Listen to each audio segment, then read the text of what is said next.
I think the Rangers and their best interest is to lose to Carolina. I believe. Yeah, shut up, Steve. I think that 12.5% chance. You get your turn next. I'm speaking. That 12.5% chance to get Alexis Lafreniere. And you want to talk about a franchise changer. If the Rangers can have this roster a year older with Lafreniere, you are in a different category of team. Live from... This is the Just End the Suffering podcast. For the win. Got it! Oh! He broke his ankle. Follow me. All ready for this? Here's your host, Mike Phillips.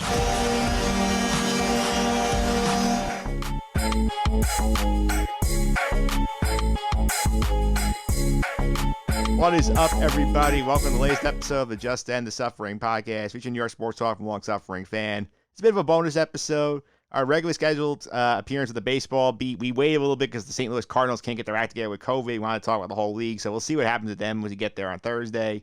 But before we do that, we do have some hockey to discuss. Joining me today, as he always does whenever the New York Rangers discuss in this podcast, the man whose voice you just heard in the intro, Pete Consadori. Pete, welcome. How are you? Yeah, doing great. Some great hockey news coming out today. Indeed, and I will say another great episode of Holy Moly on Thursday. Oh, yeah. Oh, 100%. And also joining me today, the guy who you just heard before the intro, make the call of the century. I'm not going to call him Joe Stradamus, the great Joe Cioffi. Joe, how are you? I'm not in a bad mood tonight. I got to be honest. It's very hard for me not to be smiling right now. Can we just say that I know it's maybe not overly insensitive here, but is 2020 the greatest year in Rangers history already? Well, that's a very hot take. I'll put that out there. But for those who have been living under a rock for the past couple hours, we were recording on Monday night, and there has been some breaking news in the NHL. The prophecy of Joe Cioffi has come true. The Rangers lost in the first round of Carolina and won the number 1 overall pick, so that means Alexis Lafreniere will be a New York Ranger next year. Pete, your reaction to all this? Yeah. First of all, what the just happened? like, can we just take a step back and just think about this for a minute? There was however many ping pong balls in there, and we're sitting there like waiting for there was 8 ping pong balls in there. We're waiting for the Powerball to hit, and you're like, nah, it can't be the Rangers. It's probably going to be Pittsburgh. You know how they are. They keep getting first overall picks. And maybe it's Toronto. Hell, maybe it's Minnesota. They've been in this, weird limbo where they're, not good enough to win, but not bad enough to not make the playoffs, for 10 years straight or whatever it is. Or not straight, but you know what I mean. And the Rangers come up. I'm telling you something. I was so excited the power went out in my house. It was like, Lord giveth, Lord taketh away. It was like, the Rangers are going to get the top pick, and then just the power just shut down. And I was like, wait. Take the pick for the power, Pete. Nah, listen, it was a great 3 hours with no power. I'm going to be honest with you. It was amazing. I was like, nothing can bother me right now. Yep. So, like you said, Mike, Joe's prophecy, which, I'll be honest, at first I was like, yeah, whatever, 12%. I'm not going to hold my breath. And Steve was even more against it on me. Joe's prophecy comes true, and I just have one question for Joe. Joe, am I going to be a millionaire, soon in life? Do you know that for me too? Give us a little reading here. All I know is that today's a great day for the New York Rangers fan base, and I know Steve Colso opted not to join us today, but as I told him and many other Ranger fans that called me crazy, you're not allowed to root for him ever. If you had it your way, would be playing the Boston Bruins tomorrow night. Therefore, you cannot root. You need to slam the table every time Alexis Lafreniere scores. You can't be happy. You cannot smile. You cannot chant the goal song. You didn't want him. You don't get to enjoy it. I will also say, to Joe's point, when this first happened, when I thought things started freaky, because in the extended version of this clip, you also said the Rangers should start Henrik Lundqvist in goal to get better their odds of it. That ends up happening because Igor Shesterkin gets hurt before the series starts. But then that happens. You were close on that one. I'll give you the points that you did say it should start Hank, and they did start Hank. And when I see the Twitter update, I forgot the lottery was on this early. I thought it was 7, so I'm sitting here scrolling Twitter. I see it comes up. My immediate reaction, I'm sitting there going, What the hell's going on out here? I'm like, what happened here? Like, all of a sudden, I'm sitting here. This is the first time since 1965 the Rangers had the top pick in the NHL draft, and they used their pick in 1965 on a guy named Andre Viau, who never ended up playing a game in the NHL. So hopefully this one goes a lot better. I think it will. I on a hunch. I'll take the over on that. Yeah, so Pete, thinking about this now, the Rangers last year get some lottery luck. They get Capo Caco in the number 2 overall. They sign Artemi Panarin. Now they're gonna have Alexis Lafreniere. Also, that's a massive boost of scoring potential to the wing for them. Yeah. So let's take this at a standpoint of looking at other teams, right? When you looked at the Pittsburgh Penguins when Phil Kessel was on the team, you had Sidney Crosby, you had Phil Kessel, and you had Evgeny Malkin. In a few years, which I'm sure we're going to make moves to make sure we keep a lot of top players, and we'll have to deal some others just to make sure that we're paying these guys. In a few years, if this all works out, we have Panarin, Mika Zibanejad, Capo Caco, and Lafreniere. We have 4. So if we can keep those 4 rolling, and if we can keep those 4 firing on all cylinders and everything works out, imagine that kind of just from the success of a team, and Igor Shesterkin in the back end, you want to compare to Matt Murray, but just think about the success the Pittsburgh Penguins had. Imagine the success that the Rangers will have as long as they have a good system behind them. No, but Pete, wouldn't you rather be playing the Bruins tomorrow night? Listen. I admitted I was wrong, but I also did see your point. I wasn't one of those guys that was like, you're completely wrong. No, you look, you had a point, and that's why I changed my stance probably halfway through that podcast. At the end of the day, like I said at the end of that podcast, if you win, you better go all the way. If you don't, this is what we're going for, Lafreniere. You're completely right. I mean, you hit the nail on the head completely with everything. The series, the 1 out of 8 chance to get this guy. I mean, it was incredible. It was an incredible pick. I'm going to say this: the New York Rangers are closer to a Stanley Cup right now than they were if they had beaten the Carolina Hurricanes. Oh, no question about it. I want to point out also that the Toronto Maple Leafs may be the most cursed franchise in the NHL right now, because not only do they have the epic comeback in Game 4, only to break their fans' hearts again in Game 5 and lose in the playing round. I don't know if you saw the close of the video. The Maple Leaf ball was circling the bottom of that drain to go up the chute, doesn't go up there. Like John Tavares missing the net on the wide open net in Game 5. Like that happens, and the Rangers ball shoots to the top. Another day of torch for the Maple Leafs. And I got to say, speaking of Toronto, they might be the most interesting offseason to watch this year. Because between losing to the Boston Bruins in back-to-back years in Game 7, to losing this year and essentially another elimination game in Game 5, this is now another failure for that group. And, Tyson Barrie's going to be gone. That defensive core is, I'm not going to say the Rangers are a defensive dynamo by any stretch of the imagination, but at least we have things coming. So we have Keandre Miller, we have Nils Lundqvist, we have Matthew Robertson, Zach Jones. The Maple Leafs really only have Rasmus Sundin and Timothy Liljegren on the way, and they're going to have to break up that 4. I know they're going to have to. Yeah, the Maple Leafs their own set of problems, but let's stick with the Rangers here right now. I do think now we saw them against the Hurricanes. They did not win a game. We saw that we're going up against a much better team. Adding Lafreniere helps. Pete, going out of that series, what's the biggest thing you're concerned about with this team to help them make that next leap forward from we got in the playoffs, we took advantage of the system, we're a little lucky to this is a team that should be contending? I think the biggest concern of mine is attitude. I don't think the Rangers have a bad attitude, but it just didn't seem like they showed up for the game. Now I don't know if it's because they had the same thought as Joe did in their back of their mind, say, look, if we get past Carolina, we're not getting past the Boston Bruins or the Flyers of the world right now of the league. So maybe we try to take this as a learning experience, and I don't want to say tank, but maybe they didn't take it as seriously as they probably should have. If you really were trying to get a cup, right? It definitely gave a lot of the young players experience. I mean, Capo Caco arguably was the best player on the Rangers for that 3 games that they got swept. So that was definitely promising to see. But I think the attitude in the room has to be, look, we got rewarded even though we lost, and on paper we're a better team. Let's take advantage of this now. Let's not be on our heels, and let's not say, well, we got Lafreniere now. We got everything. We got Panarin. Everyone needs to be working down to the fourth line. Fourth lines win cups.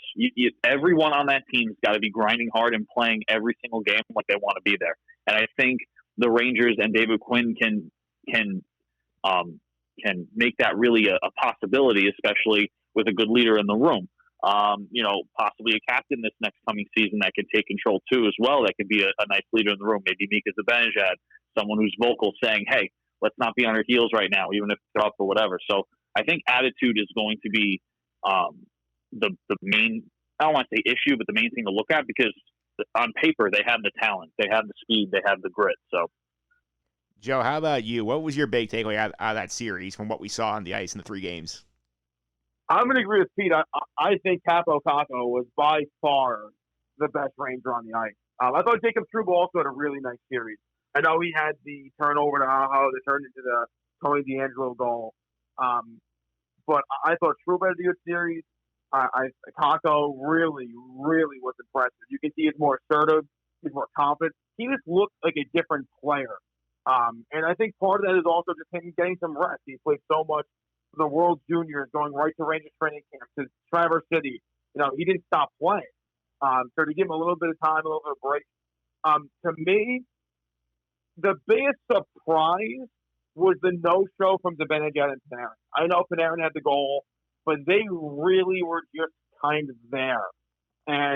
But it's hard to really take stock in this playoff because, we don't know what these guys were doing. It's really not, being home for all that time is not, it's not easy to go to the gym. Working out in your home is not the same as working out at the gym. So, to me, I'm not drawing any conclusions from those 3 games. If Kako looked great, I thought Trouba looked better. He's a little more physical. He's throwing the body around. I love to see that. I will say I don't think Henrik Lundqvist looked particularly great. And I think the biggest question now for the Rangers is, now that we have this pick, I don't even say problem, but that's the first checklist of Jeff Gordon's offseason. Is Henrik Lundqvist coming back next season needs to be the next conversation. Because before we can talk to Tony DeAngelo and Ryan Strome or Jesper Foster and Alexander Georgiev, you need to know if you have $8.5 million to work with or not. Yeah, speaking of the range with the Lundqvist situation here, obviously the cap's flattening basically because of the loss of revenue from the COVID pandemic. Obviously hurts them big time because they made that Kreider extension figuring, okay, the cap's going to keep going up. We'll be able to afford who we can afford. Now they don't have that. And all of a sudden, the notion of, I think you guys would probably agree, I think they were probably going to buy out Hank at the end of the season if the cap had been going up, but that's not an option anymore. You can't buy him out. You can't buy out Mark Stahl. You have to just sort of live with their money, and then that sort of limits what you can do if they're all going to come back for another year. Right, and I think that's what Ranger fans need to understand about next season. Let's just say Lundqvist decides to not retire. Let's say Hank's going to play on my last year. Next season is going to be exciting. Next year should be a playoff team, but that Stanley Cup push will not come until Mark Stahl and Brendan Smith and Henrik Lundqvist are off this roster. So I think the biggest thing for Ranger fans now, kind of like what happened at the beginning of this season, where you saw Jacob Trouba or Tommy Panarin, Capo Caco, you get so excited, but you still got to say this is still the youngest team in the National Hockey League. I think they have added another, dynamic young forward to the lineup, but the key word is young. They're still going to be so young that don't rush this. I know it's going to be enticing to say, no, next year, Rangers, upset pick of the year. Not yet. The back end still has some work to do.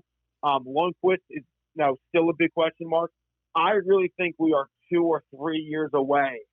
But once we get to that point, the league's going to be put on notice because I think this is now a team that can win multiple Stanley Cups, not just one.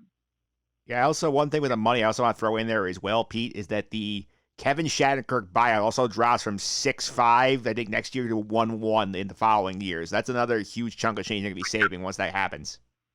That's a huge help. I mean, I think that's a huge help. You know, I've been saying for a while that as much as I love Mark Stahl, his time has kind of like come and gone. You know, a lot of Ranger fans give me a little flack for that because Stahl's been, you know, with us forever. He does pose a problem, right? And, you know, we're talking about these are the last years of these guys' contracts. I wonder what happens once their contracts end, right? I don't think we're picking up an option for Mark Stahl again. I think we're letting him go. Brendan Smith, he has no room on the roster. As much as you love him or not, he just, for what he's doing, there's just no room on the roster. Lundqvist, you know, I can see them saying, look, you know, like Joe was saying, I don't think it's a cup next year, but in a few years, I definitely can see a cup contention. I could see Jeff Gordon going, look, we want you to stay, but we need to get you backup money because we need to sign all these guys, right? We got to sign Kakko. We got to sign, if Kravtsov is good, we got to sign Kravtsov. If Lafreniere works out, we got to sign him. We got to keep this quote unquote, and I hope I'm not jumping the gun here, dynasty, because they're so young together, right? With the help of veterans like Panarin, Zibanejad, Kreider, even you can call a veteran at this point with still a lot of years on the contract. You got to end to, you know, even sign Chesterkin. You got to tell Lundqvist, look, we want you to be a Ranger. This is your chance to get a cup. Will you take, you know, $1.2 million? You know, as much as it sounds really disrespectful, the guy made his money. He's not really playing at really great numbers. He can come in as a clutch performer when needed, but Chesterkin's the future. And if Lundqvist is any type of team player, which I know he is, he probably would take something like that to make sure that the team can thrive later on. And to build off Joe's point, this is a team that if everything clicks and if David Quinn can find a system that the team can buy in, I have no problem comparing them to maybe a Chicago Blackhawks situation where you have a couple of cups in 3 years or 4 years. I mean, you know, again, we're talking about Patrick Kane and Jonathan Taves who are otherworldly, but, you know, we have Panarin, we have Zibanejad. If Lafreniere and Kakko really, like, thrive and build, this is going to be a team that you have to respect. The New York Rangers organization has been respected because it's a New York franchise, not so much lately with, you know, oh, we're in a rebuild. But I think once we get this talent, they're going to be in a conversation a lot throughout the season saying, hey, these guys are rolling and they're not stopping. And I'm going to piggyback off of you there, but you piggyback on me. I'll piggyback off of you, Mike, and I don't mean to interrupt you. But the Rangers have never had this. If you look at the Rangers franchise history, Brian Leetch is our best player. And not to say Brian Leetch is anything, but for an original 6 team, we've never had that dynamic best player in the league player ever. And even if you want to go to the 94 team, it was a bunch of veterans. You know, they traded away Tony Amonte. They brought in all that. There's a veteran team that won the cup. This is going to be the first time, really ever, that the Rangers have an opportunity to build a dynasty team. And for a team that's been around since 1926, it's pretty staggering to think about. Yeah, I think also with this team, a couple of things I also am intrigued by. This obviously, I think they have a lot of, it's like you said, not going to the Cup next year, but they have a lot of pieces they have to figure out what to do with this offseason to figure out what they need to do to help boost their chances a little more. But I think, obviously, the Ryan Strome, Tony DeAngelo decision is important because I think, like Joe said, they're probably going to lean towards DeAngelo. And he mentioned this in the last podcast, is because defensemen who score 50, 60 points in a season are very rare. So if you have one, you might as well keep him. But losing Ryan Strome, Pete, I mean, this is a team is already not very strong down the middle. That's something I feel they need to find a way to bolster somehow. Well, I'll tell you what. Just to talk about the blue line a little bit, I think the Rangers this year had the highest scoring blue line in the league. I think I saw that correctly. I could be wrong, so if someone knows otherwise, please correct me. But I think the Rangers had the highest scoring blue line. I think you keep DeAngelo. I'm not too particularly worried about losing a guy in Strome. Only because we can trade him for value, right? It looks like Jesper Fast may not be one of the guys who sticks around either, and he's a really good player for us and a well-loved player and, you know, all-around good guy kind of alert, right?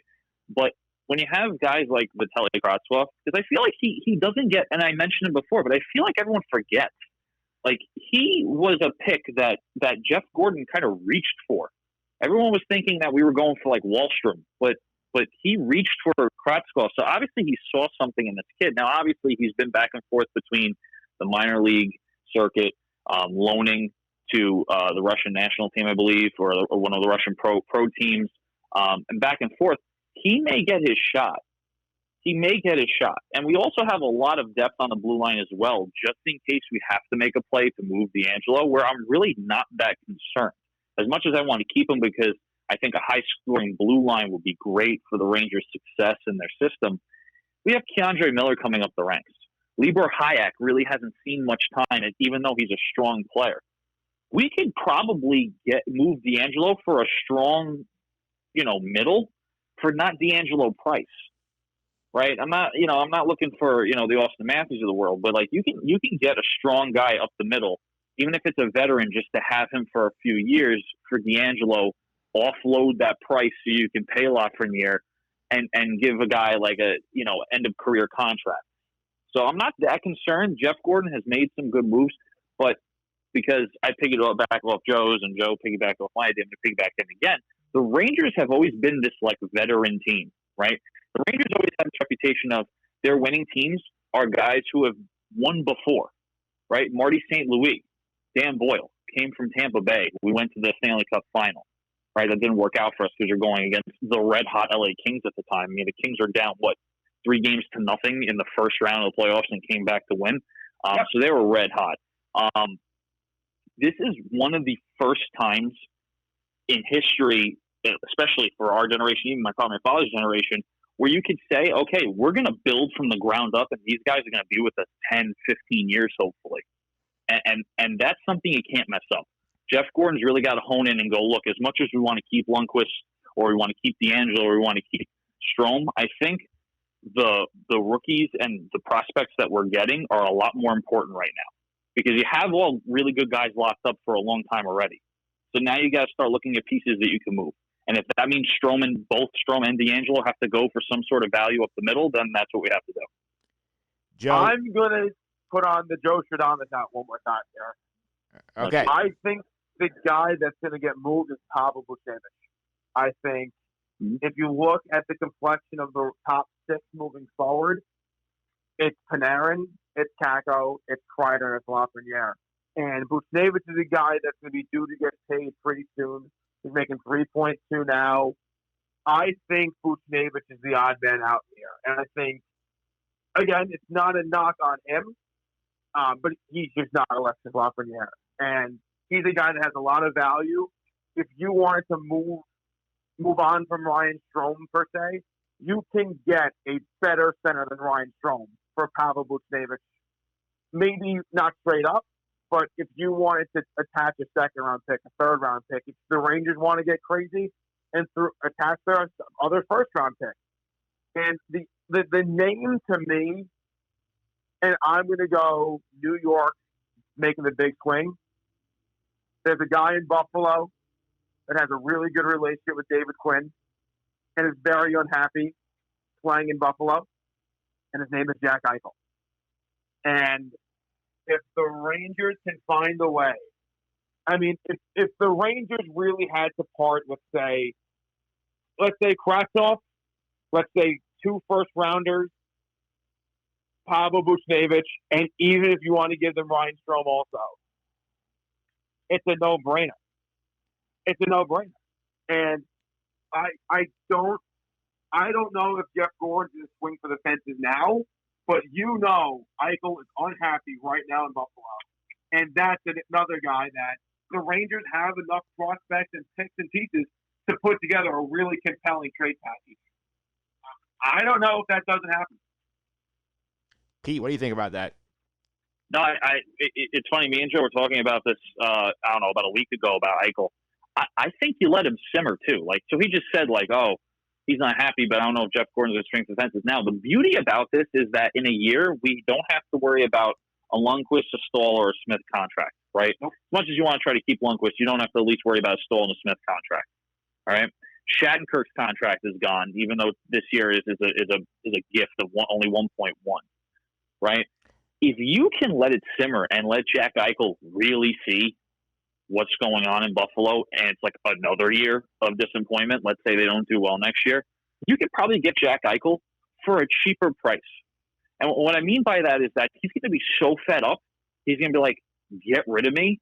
These are the teams I want to go to. And he's probably going to put the New York Rangers on there because of the talent we have. And we may be able to get him for a discount. Not so much contract-wise, maybe contract-wise, but trade-wise. If things go bad in Buffalo,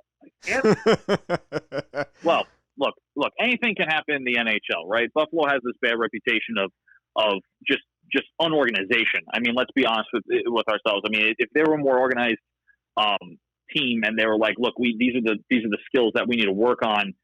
We need if the GM was making more power moves, they'd be in a better spot.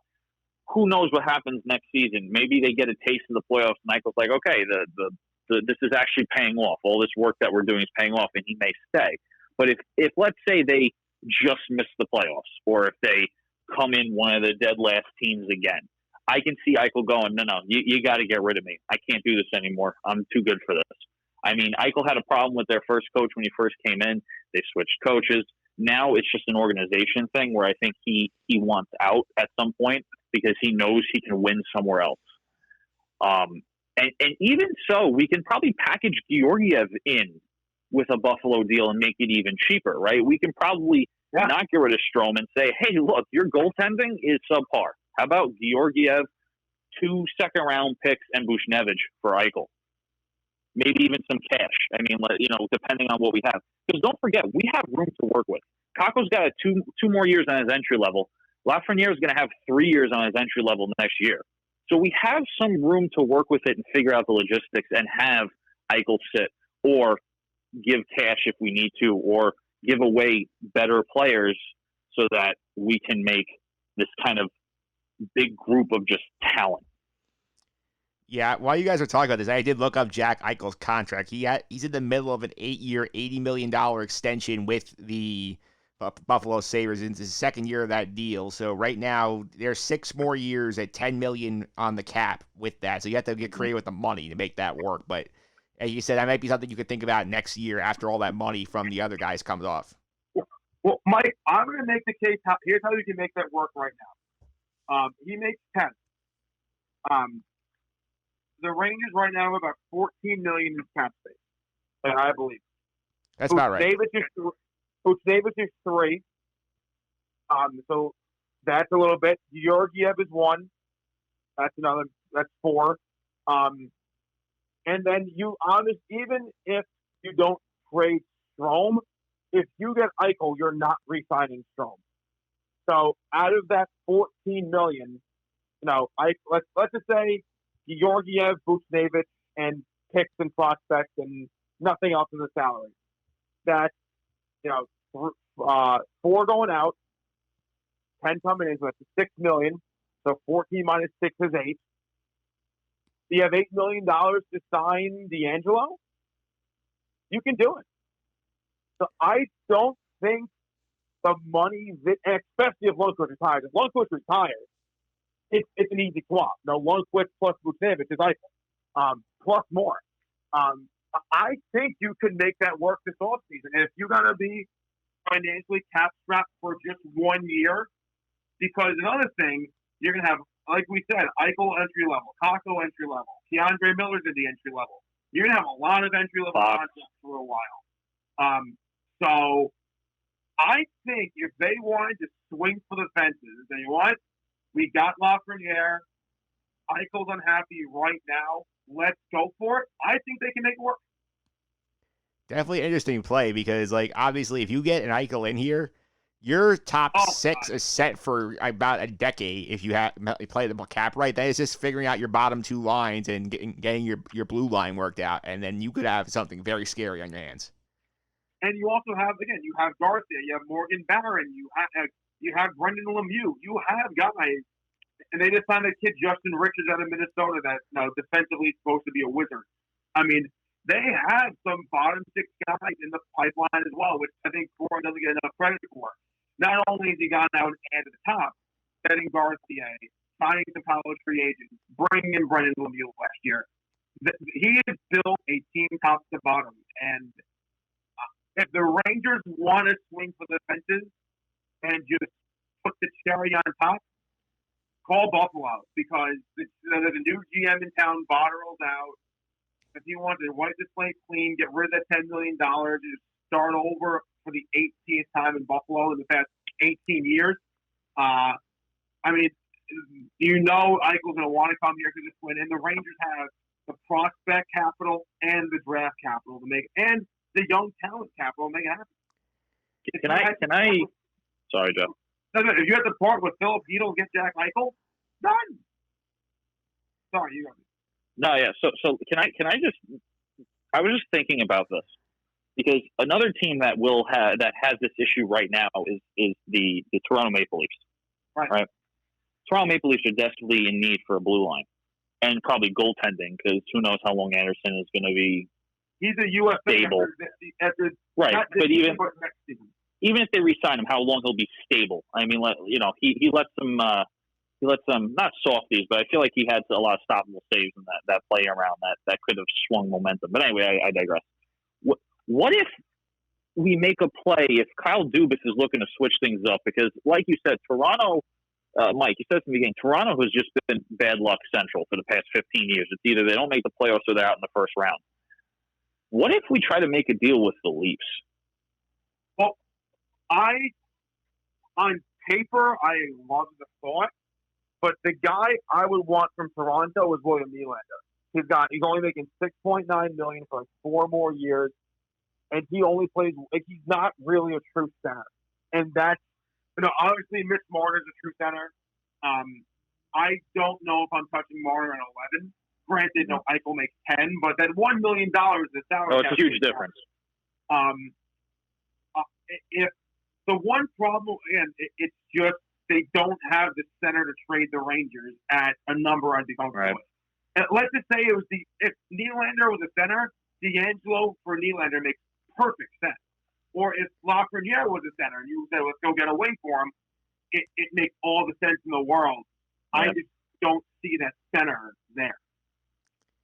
Yeah, assuming they don't take the big swing. And that's something that I don't know if they're going to do that quite yet. Like, what do you think their offseason will look like, Joe? It's what the biggest question of the offseason is Lundqvist. But let's say Lundqvist stays at $14 million cap space, I think that means Georgiev has to move. Just a numbers game, and you're not doing the 3 goalie thing all next season. And you can't insult Alexander Georgiev and send him to Hartford for a year. Like you just can't do that. So to me, that offseason is. I think D'Angelo stays, and you look to upgrade that 2C. I think the second center spot. Now that Lafreniere is, I do not think they're going to go off the board and take Byfield. I would be stunned. You take the best player, it's Lafreniere. You take Lafreniere. You have your wing set up. I think the play is to trade, Buchnevich, and let's see where that second first round pick falls in here. If let's say Carolina loses in the first round and they're picking at 20, there's reports that Anton Lundell, the center out of Sweden, that the Rangers really like him. Maybe you package Buchnevich with 20 to move up to 10 or 11 and get that center. Jeff Gordon is like the GM in NHL 20. He has everything. He has prospects. He has young players in the roster for cheap, and he has draft picks. He has so many different strings he could pull. This will be fascinating to see what they do because there's so many directions they could go. My one question is, this is a bit of a joke here, but I'm curious how this like any way they could hoodwink Winnipeg again and get something of value off of them again. Yeah, Mark Scheifele or Kyle Connor, hello. Listen, Jeff Gordon also has a lot of forward thinking to doing because of the expansion draft as well. Let's not forget that Seattle Kraken will be taking one of our roster. Brett Houghton. Well, right. So it is Brett Houghton in my mind, but he runs the risk if you start moving a lot of guys now that someone he gets a value for Buchnevich that he can't protect. So, I mean, there's a lot of players he has to protect on top of, Lafreniere, right? I can only imagine what kind of forward thinking he needs to have. So let's say he gets rid of Georgiev and Buchnevich for a value, and he can't protect them. What happens? The Seattle Kraken go, well, why would we take Howden when we can take this guy? So I wonder if this offseason is a lot quieter than we think. Granted, there are some moves that need to be made. And I agree with Joe that Georgiev is by far probably one of the ones that needs to be made. But I wonder if it's for like picks, so that there's nothing really for Seattle to grab. Because at the end of the day, if you get something for Georgiev and you have to protect all these players with no trade clauses and all your top guys and your high prospects, like what you're left with is probably what you traded for, and it'd be a big slap in the face if the Kraken don't go for Howden and they go for someone that Gordon just acquired that he liked for the team. So it may be quieter than you think.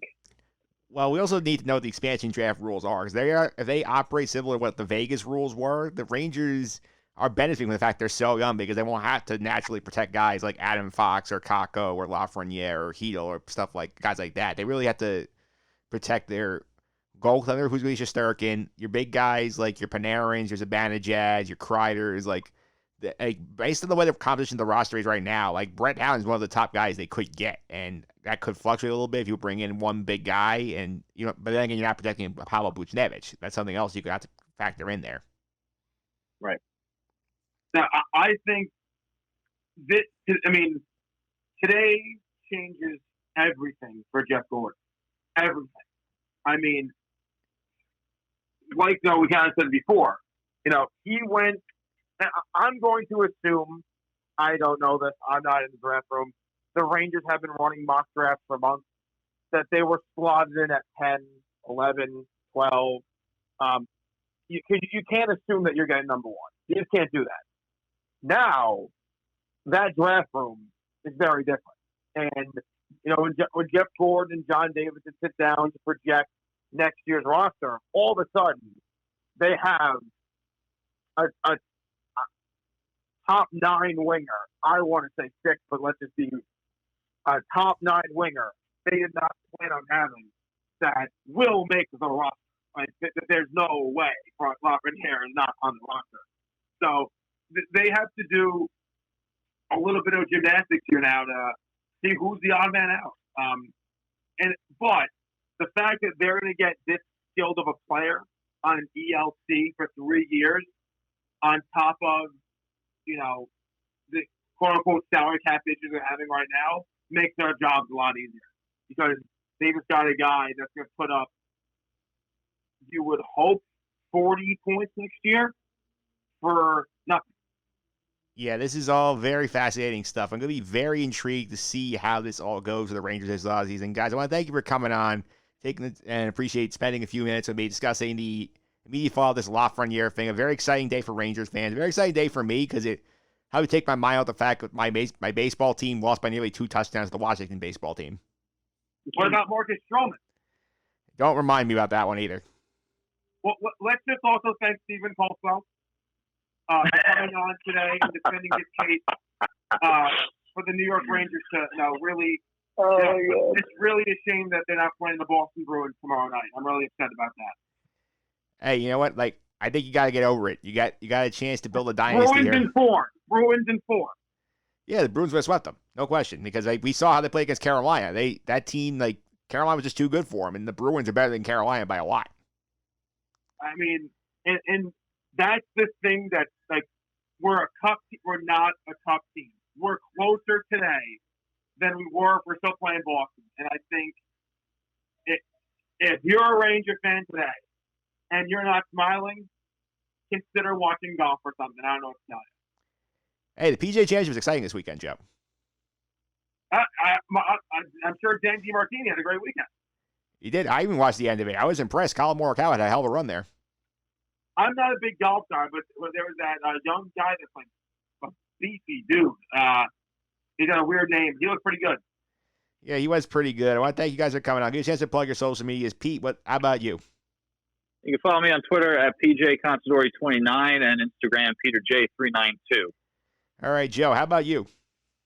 You can find me at Twitter, J_Cioffi, and if you hear a loud man screaming through the streets of your neighborhood, it's probably me. All right, so wearing a mask, though, I would assume correct. Of course. I have a mission mask. They're great, and please be safe out there. But yeah, I think Ranger fans need to crack a beer tonight, have a little fun, and I know this draft's October. I forgot the exact date, but it's going to be. This is going to be a special decade for the New York Rangers. I think they just cemented that. It will be a fun decade for the Rangers. I want to thank you guys for coming on, and I will say, stay tuned later in this week. The baseball beat's coming on. We're going to catch up on what's going on in this crazy baseball season. Yankees, Mets stuff as well. Also going to do some pop culture on the podcast, talking a little game shows with our pop culture correspondent, Sam DeRosa. Hashtag for this episode, I think it's got to be Joe Stradamus. What do you think? I want to say hashtag thank you, Steve. All right, I'll put them both in. Hashtag Joe Stradamus, hashtag thank you, Steve. Those are our two hashtags this episode. Feel free. Yeah. And also. Hashtag Pete says, how are we going to pay for him? And Mike, we got to thank you too. Don't thank us. You're the of course. Hey, this is a lot of fun, and it is hopefully, maybe next year we'll be talking about a deep playoff run. Maybe the year after that we'll talk about the Cup. But up next, that's the episode's coming up next week. Feel free to subscribe to the podcast, all your usual suspects. Leave your feedback and star rating as well. But until then, hope you have a better day than the Met fans did.